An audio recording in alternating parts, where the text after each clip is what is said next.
Hi friends, today topic వచ్చి 9th class Telugu friends. So new textbook Telugu Parimalam. So 9th సంబంధించి పాఠ్యాంశం ప్రక్రియ ఇతివృత్తం అనేది అన్నీ గుర్తుపెట్టుకోవడం కొంచెం కష్టం కనుక కోడ్ రూపంలో అయితే మనం ఒక వీడియో రూపంలో మీకు చెప్పడం జరుగుతుంది. సో ఓవరాల్గా పద్య భాగం సంబంధించి 7 లెసన్స్, అలాగే గద్య భాగం సంబంధించి 7 లెసన్స్ ఉన్నాయి. సో సింపుల్గా మనకి ఎగ్జామ్ పాయింట్ ఆఫ్ వ్యూలో గుర్తుపెట్టుకుని కోడ్ రూపంలో ఒక స్టోరీ రూపంలో గుర్తుపెట్టుకుంటే ఎగ్జామ్ మనకి ఐడెంటిఫై చేయవచ్చు అనే ఉద్దేశంతో ఈ వీడియోలో ఈ 9th సంబంధించి చేయడం జరిగింది. సో ఇది కూడా నా పరంగా నేనైతే తయారు చేశాను. సో మీకు కూడా యూజ్ అవుతుంది అనుకుంటున్నాను. 1 or 2 టైమ్స్ మనం ఆ కోర్స్ రూపంలో గుర్తుపెట్టుకుంటే మ్యాక్సిమం డైరెక్ట్గా చదివే బదులు కోర్స్ రూపంలో ఇలా గుర్తుపెట్టుకుంటే మనకి మ్యాక్సిమం ఐడెంటిఫై చేయవచ్చు అనే ఉద్దేశంతో చేయడం జరిగింది. ఇంకా లేట్ చేయకుండా టాపిక్ వెళ్ళిపోతాం friends. So 9th class Telugu పరిమళం చూడండి. ఇక్కడ మనకి ఫస్ట్ లెసన్ వచ్చి ధర్మబోధ అండి. ధర్మబోధ అని ఉంటుంది. సో అది మనకి నన్నయ్య రచయిత వచ్చి నన్నయ్య.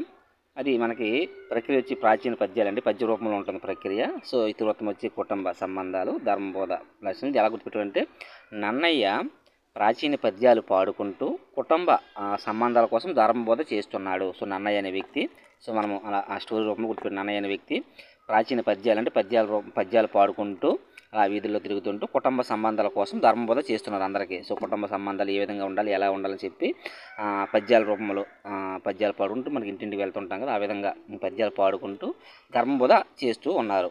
ఎవరు? నన్నయ్య. సో ఇక్కడ చూడండి, లెసన్ పేరు వచ్చి ధర్మబోధ, ఇతివృత్తం వచ్చి కుటుంబ సంబంధాలు, ప్రాచీన పద్యాలు మనకు ప్రక్రియ. సో ఇక్కడ మనం స్టోరీ రూపంలో గుర్తుపెట్టుకునేటప్పుడు మనకి ఆటోమేటిక్గా ఆ పదాలు చూస్తే మనకి ఏది ప్రక్రియ, ఏది ఇతివృత్తం, ఏది పాఠ్యాంశం అనేది మాత్రం ఖచ్చితంగా మనం గుర్తుపెట్టుకోవాలి. సో రచయితనే ఆటోమేటిక్ మనకు గుర్తు వచ్చేస్తుంది. సో ఇక్కడ కొంచెం కన్ఫ్యూజ్ అవుతాం. సో ప్రాచీన పద్యాలు కానీ, లేదంటే గేయ కవితలు కానీ, లేదంటే వర్ణనలు అలాంటివి ఏమైనా ప్రక్రియల కింద వస్తాయండి. మిగతావి ఐడెంటిఫై ఏం చేసాం అవి మనం ఇతివృత్తాల కింద గుర్తుపెట్టుకోవాలి. మిగతాది లెసన్. ఓకేనా? సో ఇది ఫస్ట్ లెసన్ సంబంధించి. సో నెక్స్ట్ లెసన్ చూడండి. సామాజిక బాధ్యత గల తాపీ ధర్మారావు గేయ కవితలు ద్వారా ప్రజల్లో సాహిత్యాన్ని కలిగిస్తున్నాడు అంటండి. సో తాపీ ధర్మారావు ఏం చేస్తున్నాడు? సామాజిక బాధ్యత ఉంది అతనికి ఎక్కువగా. సో ఆయన ఏం చేస్తున్నాడు? గేయ కవితల ద్వారా. సో నాన్న ఏం చేశారు? పద్యాల ద్వారా కుటుంబ సంబంధాల కోసం ధర్మబోధ చేశాడు. ఈయన ఏం చేస్తున్నారు? గేయ కవితల ద్వారా. సో ఈయన కవితలు ఎక్కువగా రాస్తారు కాబట్టి గేయ కవితల ద్వారా ప్రజలు చైతన్యం కలిగిస్తున్నారు. దీనికోసం సామాజిక బాధ్యత కోసం, ఎందుకంటే ఈయన సామాజిక బాధ్యత ఎక్కువ ఉంది కాబట్టి. ఇక్కడ చూడండి, లెసన్ వచ్చి చైతన్యం అండి. 2వ లెసన్ మనకి 9th క్లాస్ చైతన్యం లెసను. సో గేయ కవిత అనేది ప్రక్రియ అవుతుంది. సో తాపీ ధర్మారావు రచయిత. సామాజిక బాధ్యత అనేది ఇతివృత్తం అవుతుంది. ఓకేనా? మళ్ళీ ఒకసారి చూడండి. సామాజిక బాధ్యత గల తాపీ ధర్మారావు గేయ కవితల ద్వారా ప్రజల్లో చైతన్యం కలిగిస్తున్నాడు అంటండి. ఓకేనా? సో ఇది మనకి ఆల్రెడీ ఈ 2 లెసన్స్ సులువుగానే గుర్తుంటుంది. చూడండి ఒకసారి స్టోరీస్ చూసుకుంటే. అదే నార్మల్గా అయితే మనకి కొంచెం క్లిష్టంగా ఉంటుంది కనుక ఈ విధంగా గుర్తుపెట్టుకుంటే యూజ్ అవుతుంది ఉద్దేశంతో చేంజ్ అవుతుంది. నెక్స్ట్ లెసన్ చూడండి. కవులంతా. సో కవులంతా అన్నామంటే వివిధ కవులు అంటే ఈ లెసన్కి ప్రకృతి అనే లెసన్కి కవులు లేరు కనుక. సో కవులంతా ప్రకృతిలో కవితలు రాస్తుండగా హరివిల్లు మెరిసిందంటండి. మెరడంతో దానికోసం వర్ణనలు రాయడం మొదలుపెట్టారు. సో కవులంతా ప్రకృతిలో కవితలు రాయడం కోసం వెళ్ళారు. సో కవితలు రాసిన ఒక్కసారిగా హరివిల్లు మెరడంతో, సో ఆ హరివిల్లు మెరడంతో దాని దిక్కు చూసి సో ఆ హరివిల్లు మీదే వర్ణనల రూపంలో రాయడానికి అందరూ మొదలుపెట్టారు. సో హరివిల్లు మీదే మనం కవితలు రాద్దామని చెప్పి వర్ణనలు రాద్దామని చెప్పి మొదలుపెట్టారు. ఇంకా కవితలు ఆపేసి ఆ హరివిల్లు కోసం వర్ణించడం కోసం ప్రయత్నం చేస్తున్నారంటండి వాళ్ళు. సో ఇక్కడ చూడండి, కవులంతా అంటే వివిధ కవులండి. ఈ లెసన్ పేరు వచ్చి హరివిల్లు. 3వ లెసన్ హరివిల్లు అనే లెసన్ ఉంటుంది. సో ప్రక్రియ వచ్చి వర్ణన అండి. ఈ హరివిల్లు లెసన్ ప్రక్రియ వచ్చి వర్ణన అండి. ప్రకృతి ఇతివృత్తం ఏంటంటే ప్రకృతికి సంబంధించి వివరించడం అండి ఈ లెసన్ సంబంధించి హరివిల్లు అనేది. సో ఇది 3వ లెసన్. నెక్స్ట్ లెసన్ చూడండి ఫ్రెండ్స్. ఇక్కడ స్వయం కృషితో ఎదిగిన ఎండ్లూరు సుధాకర్ తన ఆత్మకథను వచ్చిన కవిత రూపంలో రాసుకున్నారంటండి. సో ఇక్కడ చూడండి, మొత్తం మనం కింద అండర్లైన్ చేసాము, 4 ఉంటాయి. సో స్వయం కృషి, ఎండ్లూరు సుధాకర్ ఆత్మకథ వచ్చిన కవిత రూపంలో రాసుకున్నారు. మనకు స్టోరీ రూపంలో గుర్తుపెట్టి ఈ ఎండ్లూరు సుధాకర్ అనే ఆయనంట తన స్వయం కృషితో ఎదిగారంటండి ఆయన. సో స్వయం కృషితో ఎదిగి తన ఆత్మకథను తనే రాసుకున్నాడు. ఏ రూపంలో రాసుకున్నాడు? వచ్చిన కవిత రూపంలో రాసుకున్నాడు. సో పద్య రూపంలో కాదు, గేయ కవిత రూపంలో కాకుండా వచ్చిన రూపంలో. అంటే నార్మల్గా మనం చదువుతాం కదా వచ్చిన కవితలు అంటే సో చదవడానికి సింపుల్గా ఉంటాయి కదా. సో పద్య రూపంలో కాకుండా సో ఆ విధంగా సింపుల్గా ఉండే రూపంలో రాసుకున్నారంటండి. సో ఇక్కడ 4th లెసన్ ఆత్మకథ అండి. లెసన్ పేరు వచ్చి ఆత్మకథ, ప్రక్రియ వచ్చి ఇతివృత్తం, రచయిత వచ్చి ఎండ్లూరు సుధాకర్ అండి. ఇక్కడ స్వయం కృషి అనేది ఇతివృత్తం అవుతుంది. మరొకసారి చూడండి. స్వయం కృషితో ఎదిగిన ఎండ్లూరి సుధాకర్ అంట తన ఆత్మకథను తానే రాసుకున్నాడు. ఏ రూపంలో రాసుకున్నాడు? వచన కవిత రూపంలో రాసుకున్నాడంటండి. నెక్స్ట్ లెసన్ చూడండి. ఇక్కడ ప్రాచీన పద్యాలు ఎక్కువగా చదవడం వల్ల అంట పిల్లలు వ్యక్తిత్వ వికాసం ఏర్పడి అందరూ స్నేహంతో ఉండడానికి నేర్చుకుంటారంటండి. ఇక్కడ అందరూ అనేది గుర్తుపెట్టుకోవాలి. సో ప్రాచీన పద్యాలు ఎక్కువగా చదవడం వల్ల అంట పిల్లల వ్యక్తిత్వ వికాసం ఏర్పడుతుంది, అందరూ స్నేహభావం కలిగి ఉంటారు. సో మామూలుగా ఆధునిక పద్యాలు కూడా ఉన్నాయి, బట్ ఇక్కడ ప్రాచీన పద్యాలు ఎందుకన్నామంటే ప్రాచీన పద్యాలు అంటే పూర్వకాలంలో పద్యాలు ఎక్కువ నీతి నియమాలు ఉంటాయి కనుక సో ఆ పద్యాలు ఎక్కువగా చదవడం వల్ల పిల్లల వ్యక్తిత్వ వికాసం ఏర్పడుతుందండి. ఏర్పడి దాని మూలంగా అందరూ సో కవులు అందరండి ఈ లెసన్కి వివిధ కవులు అందరూ స్నేహంగా ఉండడం నేర్చుకుంటారండి. సో ఇక్కడ చూడండి లెసన్ వచ్చి స్నేహం అండి. 5వ లెసన్ స్నేహం. వ్యక్తిత్వ వికాసం అనేది విస్తృతం అవుతుందండి. సో ప్రాచీన పద్యాలు అనేవి ప్రక్రియ అండి. సో అందులో అనేది వివిధ కవులు. సో నెక్స్ట్ లెసన్ చూడండి. పరోపకారం అండి. పరోపకారం చేసిన 9వ తరగతి విద్యార్థి కంట బహుమతి ఇవ్వాలని జంధ్యాల పాపయ్య శాస్త్రి ఆధునిక పద్య రూపంలో తీర్పు ఇచ్చారంటండి. ఇక్కడ చూడండి మొత్తం పరోపకారం, బహుమతి, జంధ్యాల పాపయ్య శాస్త్రి ఆధునిక పద్య రూపంలో తీర్పు ఇలా అనౌన్స్ చేసాం. సో ఇక్కడ చూడండి లెసన్ వచ్చి మనకి తీర్పు అండి. 6వ లెసన్ వచ్చి తీర్పు పద్య రూపంలో 9th క్లాస్ సంబంధించి తీర్పు. ఈ తీర్పు అనే లెసన్కి రచయిత జంధ్యాల పాపయ్య శాస్త్రి. సో ఈ జంధ్యాల పాపయ్య తీర్పు ఎలా ఇచ్చారంటండి? ఆధునిక పద్య రూపంలో ఇచ్చారంటండి. సో ఇది ఆధునిక పద్యం అండి. మనకి ఈ ప్రక్రియ ఈ రూపంలో ఉన్నది ఆధునిక పద్య రూపంలో ఉంటుంది. సో తీర్పు అనేది మనకు వచ్చిన కవిత రూపంలో ఇవ్వలేదు, గేయ కవిత రూపంలో ఇవ్వలేదు, నార్మల్గా ఇవ్వలేదు, ఆధునిక పద్య రూపంలో ఇచ్చారండి. ప్రాచీన పద్యం కూడా కాదు. సో నవ్య డేస్ ఏ విధంగా అయితే ఇవ్వాలి తీర్పు ఆ విధంగా ఆధునిక పద్య రూపంలో ఇచ్చారని మనం గుర్తుపెట్టుకోవాలి. ఓకేనా? నెక్స్ట్ చూడండి. పరోపకారం ఇతరోత్తం అండి. పరులకు ఉపకారం చేయడం అనేది ఇంపార్టెంట్ కనుక పరోపకారం అనేది ఇతరోత్తం అవుతుంది. ఇక్కడ జంధ్యాల పాపయ్య శాస్త్రి రచయిత తీర్పు అనేది పాఠ్యాంశం, ఆధునిక పద్యం అనేది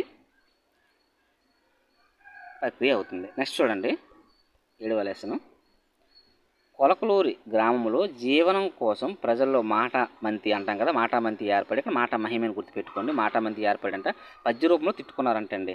సో కొలకలూరు అనే గ్రామంలో ఏమైందంటండి జీవనం కోసం, సో బ్రతుకు తెరువు కోసం, జీవనం కోసం ప్రజల్లో మాటామంతి ఏర్పడి చివరికి ఏమైంది పద్య రూపంలో తిట్టుకున్నారు. నార్మల్గా తిట్టుకుంటే అర్థమవుతుందని చెప్పి వాళ్ళందరూ ఏం చేశారు పద్య రూపంలో తిట్టుకున్నారంటండి. సో ఇక్కడ మాట మహిమ అనేది లెసన్ అండి. సో మనకి 7వ లెసన్ పద్య రూపంలో ఉంటుంది. 7వ లెసన్ లాస్ట్ 9th సంబంధించి పద్య రూపంలో 7వ పాఠ్యాంశం మాట మహిమ. ఇది పద్య రూపంలో ఉంటుందండి. ప్రక్రియ అనేది పద్య రూపంలో ఉంటుంది. సో జీవన విధానమైన ఉంటుంది మనకి ఇతివృత్తం, జీవన విధానం లేదా జీవన సాహిత్యమైన ఉంటుంది. సో ఇది మనకు కొలకలూరు స్వరూపరాణి రచించారు. సో కొలకలూరుని గుర్తుపెట్టుకుంటే మనకు ఆటోమేటిక్గా స్వరూపరాణి గుర్తుకొచ్చేయాలి. సో కింద ఆప్షన్లో కూడా మనకి ఇంటి పేరుతో సహా ఇస్తాడు కాబట్టి ప్రాబ్లం లేదు. సో కొలకలూరి స్వరూపరాణి. సో కొలకలూరు అంటే మన స్వరూపరాణి గుర్తు వస్తేనే మనం ఇది ఐడెంటిఫై చేయొచ్చు కాబట్టి కొలకలూరు గ్రామంలో సో కొలకలూరు స్వరూపరాణి రచయిత జీవనం కోసం లేదా జీవితం కోసం, సో ఇతరత్వం కూడా జీవితం లేదా జీవనం సాహసమైన ఉంటుంది.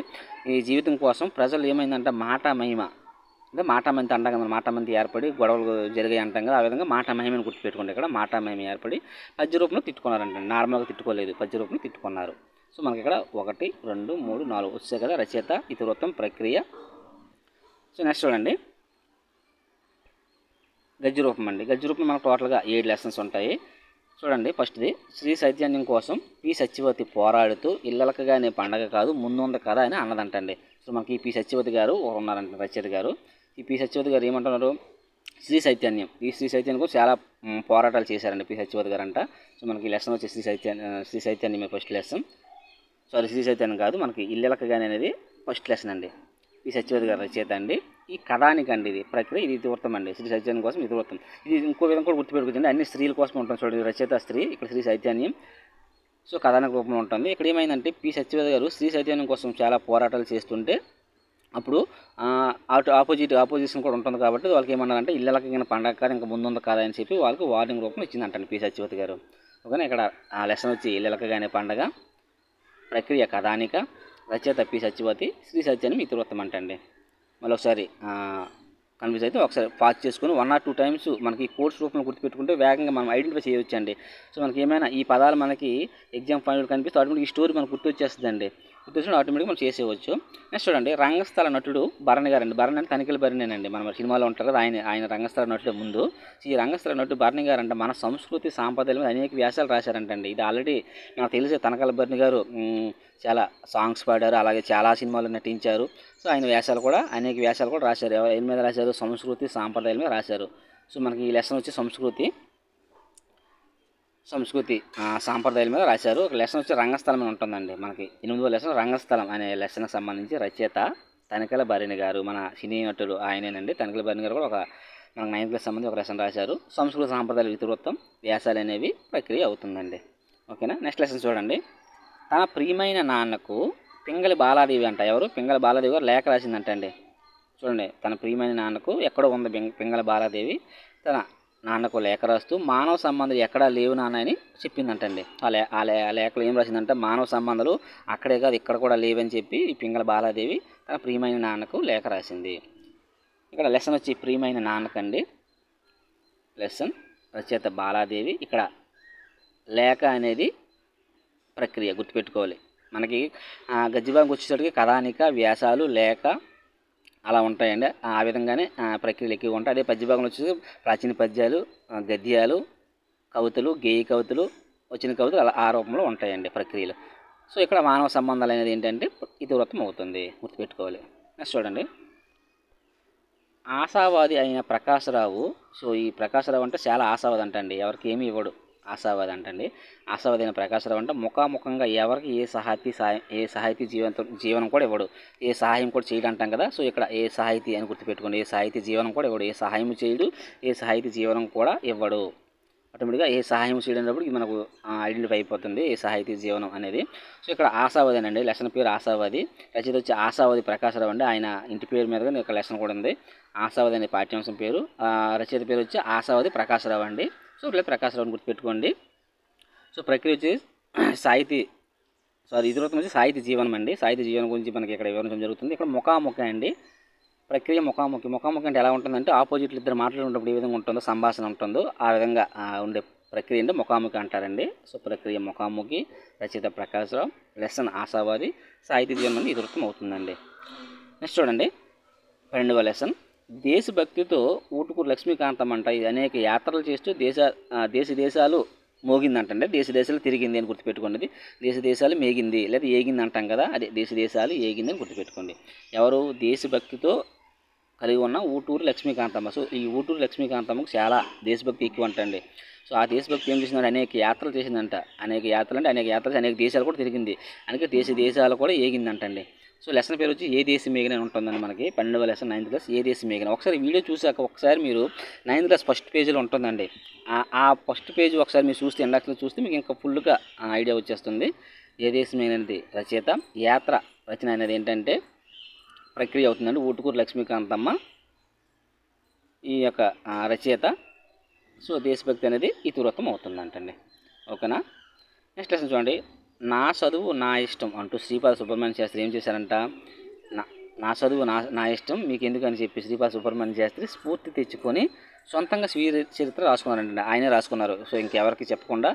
సో అందరూ విమర్శిస్తున్నారు, చదువుకున్నవి ఎందుకని చెప్పి ఏం చేసారని చెప్పి అనగానే. సో నా చదువు నా ఇష్టం మీకు ఎందుకు అంటూ శ్రీపాద సుబ్రహ్మణ్య శాస్త్రి అందరూ అన్ని మాటలకి స్ఫూర్తి తెచ్చుకొని ఏం చేశారంటే స్వయంగా ఒక స్వీయ చరిత్ర సొంతంగా రాశారండి. సో సొంతంగా స్వీయ చరిత్ర రాసి అందరికీ చూపించారండి. నేను స్వీయ చరిత్ర రాసుకున్నాను చెప్పి నిరూపించుకున్నారని అర్థం. సో ఆ విధంగా మనం స్టోరీ రూపంలో గుర్తుపెట్టుకోవాలి. సో ఇవి జస్ట్ గుర్తుంచుకోవడానికి మనము ఆ విధంగా స్టోరీ రూపంలో రాసాం, ఎవరిని ఉద్దేశించి కాదు. సో ఇక్కడ లెసన్ వచ్చి నా చదువు. రచయిత వచ్చి శ్రీపాద సుబ్రహ్మణ్య శాస్త్రి. స్వీయ చరిత్ర అంటే ప్రక్రియ. స్ఫూర్తి అనేది ఇతివృత్తం అవుతుంది, గుర్తుపెట్టుకోవాలి. నా చదువు, స్వీయ చరిత్ర, స్ఫూర్తి, శ్రీపాద సుబ్రహ్మణ్య శాస్త్రి. ఇలా ఒక స్టోరీ మనకు గుర్తొచ్చినప్పుడు ఆటోమేటిక్గా ఆ పదం ఏదైనా మనకి ఎగ్జామ్ పాయింట్ కనిపిస్తే ఈ స్టోరీ మొత్తం కూడా మనకు గుర్తొస్తుంది. లేదా స్టోరీ గుర్తున్నప్పుడు ఈ స్ఫూర్తి, ఈ స్వీయ చరిత్ర కూడా గుర్తొస్తాయి. 1 or 2 టైం ప్రాక్టీస్ చేయండి, ప్రాబ్లం లేదు. ఇది 13వ లెసన్ అండి. లాస్ట్ లెసన్ అండి, 14వ లెసన్ ఆకుపచ్చ శోకం అని ఉంటుందండి. లెసన్ పేరు ఆకుపచ్చ శోకం. ఇది డేవిడ్ లివింగ్స్టన్ రచించారండి. పర్యావరణం సంబంధించి ప్రక్రియ మరియు ఇతివృత్తం రెండు కూడా పర్యావరణం సంబంధించి ఉంటుందండి. ఓకేనా. సో పర్యావరణ హితమైన ఉంటుంది, అలాగే ప్రక్రియ కూడా పర్యావరణం సంబంధించి ఉంటుంది. సో ఇలా గుర్తుపెట్టుకోండి. ఆకుపచ్చ శోకంలో డేవిడ్ లివింగ్స్టన్ అంట దేనికోసం ఆలోచిస్తూ జీవితం గడిపారంట, పర్యావరణం కోసం ఆలోచన. పర్యావరణం మొత్తం పోతుంది, ఎంత నాశనం అయిపోతుంది కాలుష్యం వల్ల అని చెప్పి ఆ పర్యావరణం కోసం ఆలోచిస్తూ పర్యావరణం ఏ విధంగా మనం బాగు చేస్తే అవుతుందని చెప్పి ఆలోచిస్తూ జీవితం గడిపారంటండి. సో కనుక ఇక్కడ పర్యావరణం అనేది 2 సార్లు ఉంటుంది. ప్రక్రియ పర్యావరణం సంబంధించి ఉంటుంది, ఇతివృత్తం కూడా పర్యావరణం సంబంధించి ఉంటుంది. రచయిత వచ్చి డేవిడ్ లివింగ్స్టన్ అండి. ఆకుపచ్చ శోకం ఎక్కువగా ఈ బిట్ అయితే వచ్చే అవకాశం ఉందని అనుకుంటున్నాను నేనైతే ఎగ్జామ్ పాయింట్ ఆఫ్ వ్యూ. ఎందుకంటే డేవిడ్ లివింగ్స్టన్ అనేవారు సో రచయిత కూడా కొంచెం న్యూ నేమ్ కాబట్టి అలాంటి ఇవ్వడానికి అవకాశం ఉంటుంది. సో ఇక్కడితో మనకి ఓవరాల్గా 14 లెసన్స్ సంబంధించి కోర్స్ రూపంలో మనకంటూ గుర్తుపెట్టుకోవడానికి ఒక చిన్న ఇంట్స్ రూపంలో ఇవ్వడం జరిగింది. సో మరి ఈ వీడియో కనుక మీ అందరికీ నచ్చింది అనుకుంటున్నాను. సో ప్లీజ్ కామెంట్ చేయండి ఎవరికైనా బాగుంది సార్ వీడియో, ఇంకొక 8th క్లాస్ కూడా అలాగే 9th ఆల్రెడీ చేసాం, మిగతా క్లాసెస్ కూడా చేయండి అంటే ఖచ్చితంగా ట్రై చేసి కోర్స్ రూపంలో పెట్టడానికి వంతు ట్రై చేస్తాను. ఓకేనా. సో మీరు పెట్టే కామెంట్స్ బట్టి మరొక వీడియో చేయాలి అని ఆలోచిస్తాను. మరొకసారి చూడండి ఫస్ట్ నుంచి. నన్నయ్య ప్రాచీన పద్యాలు పాడుకుంటూ కుటుంబ సంబంధాల కోసం ధర్మబోధ చేస్తున్నాడు. సో ఇక్కడ ధర్మబోధ అనేది లెసన్, కుటుంబ సంబంధాలు ఇతివృత్తం, ప్రాచీన పద్యాలు అనే ప్రక్రియ, నన్నయ్య రచయిత. సామాజిక బాధ్యత గల తాపి ధర్మారావు గేయ కవితల ద్వారా ప్రజలు సైత్యాన్ని కలిగిస్తున్నాడు అంటే సైత్యాన్ని గేయ కవితల ద్వారా ఎవరు కల్పిస్తున్నారు, తాపి ధర్మారావు. సామాజిక బాధ్యత ఉన్న తాపి ధర్మారావు కల్పిస్తున్నారు అంటండి. సో సెకండ్ లెసన్ చైతన్యం, గేయ కవితల ప్రక్రియ, తాపి ధర్మ రచయిత, సామాజిక బాధ్యత ఇతివృత్తం అండి. నెక్స్ట్ కవులంతా ప్రకృతిలో కవితలు రాస్తుండగా హరివిల్లు మెరడంతో దానికోసం వర్ణనలు రాయడం ఇక్కడ మొదలు పెట్టారంట వారంటండి. సో హరివిల్లు లెసన్ అండి. వర్ణన అనేది ప్రక్రియ, ఇతివృత్తం ప్రకృతి. సో వివిధ కవులను రచయిత. నెక్స్ట్ స్వయం కృషితో ఎదిగిన ఎండూరు సుధాకర్ తన ఆత్మకథను వచ్చిన కవిత రూపంలో రాసుకుంటున్నారండి. సో స్వయం కృషితో ఎండూరు సుధాకర్ ఎదిగారంటండి. సో కనుక ఇక్కడ స్వయం కృషి అనేది ఇతివృత్తం అవుతుంది, ఎండూరు సుధాకర్ రచయిత అవుతుంది, ఆత్మకథ అనేది పాఠ్యాంశం అండి, వచ్చిన కవిత ప్రక్రియ అవుతుంది. నెక్స్ట్ ప్రాచీన పద్యాలు ఎక్కువగా చదవడం వల్ల పిల్లల్లో వ్యక్తిత్వ వికాసం ఏర్పడి అందరూ స్నేహంగా ఉండడానికి నేర్చుకుంటారంటండి. సో పురాతన పద్యాలు ఎక్కువగా చదివితే పిల్లల్లో వ్యక్తిత్వ వికాసం ఏర్పడుతుందంటండి. ఏర్పడి దాని ద్వారా అందరితో స్నేహంగా ఉండడానికి ఎక్కువగా నేర్చుకుంటారండి. సో లెసన్ పేరు వచ్చే స్నేహం, వ్యక్తిత్వ వికాసం ఇతివృత్తం అవుతుంది, ప్రాచీన పద్యాలు ప్రక్రియ అవుతుందండి. అందరూ అనేది ఇక్కడ అందరూ అనేది వివిధ కవులు అనమాట అని అర్థం. నెక్స్ట్ పరోపకారం చేసిన 9వ విద్యార్థి కంటే బహుమతి ఇవ్వాలని జంధ్యాల పాపయ్య శాస్త్రి ఆధునిక పద్య రూపంలో తీర్పు ఇచ్చారంటండి. లెసన్ పేరు వచ్చే తీర్పు, ఆధునిక పద్య రూపం అనేది ప్రక్రియ, జంధ్యాల పాపయ్య శాస్త్రి రచయిత అవుతుంది, పరోపకారం అనేది ఇతివృత్తం అవుతుందండి. నెక్స్ట్ కొలకూరు గ్రామంలో, సో కొలకూరు అంటే కొలకూరు స్వరూపారాణి రచయిత పేరండి. కొలకూరు గ్రామం జీవనం కోసం లేదా జీవితం జీవించడం కోసం ప్రజలు మాటమహిమ ఏర్పడి పద్య రూపంలో తిట్టుకున్నారంటండి. సో పద్య రూపం అనేది ప్రక్రియ, మాటమహిమ లెసన్, జీవన విధానం అనేది ఇతివృత్తం, కొలకూరు స్వరూపారాణి రచయిత అవుతుందండి. నెక్స్ట్ చూడండి, శ్రీ సత్యానం కోసం శ్రీ సత్యవతి పోరాడుతూ ఇళ్ళకి కానీ పండగ కథ ముందుంది ముసళ్ళ కథ అంటాం కదా, ముందుంది కథ లేదా ముసళ్ళ కథ అని గుర్తుపెట్టుకోండి. ముసళ్ళ కథ అని రాయలేదు, ముందుంది ముసళ్ళ కథ అని అన్నదంటండి. సో కథ అంటే కథానికి అని గుర్తుపెట్టుకోవాలి. ఇళ్ళకి కానీ పాఠ్యాంశం, శ్రీ సత్యవతి రచయిత, శ్రీ సత్యాన్యం ఇతివృత్తం అవుతుంది. రంగస్థల నటుడు భరణి గారు మన సంస్కృతి సాంప్రదాయాల మీద అనేక వ్యాసాలు రాశారు. నెక్స్ట్ వచ్చి తన ప్రియమైన నాన్నకు ఎవరు పింగళ బాలాదేవి లేఖ రాస్తూ మానవ సంబంధాలు ఎక్కడా లేవని చెప్పిందంటండి. నెక్స్ట్ లెసన్ అంటే ఆశావాది అయిన ప్రకాశరావు. సో చాలా ఆశావాది అండి ప్రకాశరావు. ఈయన ముఖాముఖంగా ఎవరు కూడా ఏ సాహితీ సహాయం కానీ ఏ సాహితీ జీవనం కానీ ఏవి కూడా ఇవ్వడంటండి. నెక్స్ట్ దేశభక్తితో ఊటుకూరు లక్ష్మీకాంతం. ఈ ఊటుకూరు లక్ష్మీకాంతం చాలా దేశభక్తి ఎక్కువ. ఈ దేశభక్తి ఎక్కువ అనేక యాత్రలు చేసి దేశాలు కూడా ఏగిందంటండి. సో ఏ దేశం ఏగిన యాత్ర రచన ఊటుకూరు లక్ష్మీకాంతం, దేశభక్తి. నెక్స్ట్ నా చదువు నా ఇష్టం అంటూ శ్రీపాద సుబ్రహ్మణ్య శాస్త్రి ఏం చేశారంటే స్ఫూర్తి తెచ్చుకొని సొంతంగా స్వీయ చరిత్ర రాసుకున్నారంటండి. నెక్స్ట్ ఆకుపచ్చ శోకంలో డేవిడ్ లివింగ్స్టన్ పర్యావరణం కోసం ఆలోచించి జీవితం గడిపారండి. సో పర్యావరణం పాడైపోతుందని చెప్పి ఒక ఆకుపచ్చ శోకం అనే పర్యావరణ తోటలో డేవిడ్ లివింగ్స్టన్ ఏం చేశారంట ఆలోచిస్తూ ఆ పర్యావరణం కోసం ఆలోచిస్తూ జీవితం గడిపారంటండి. సో ఇక్కడితో మనకి కంప్లీట్ అండి. Thank you.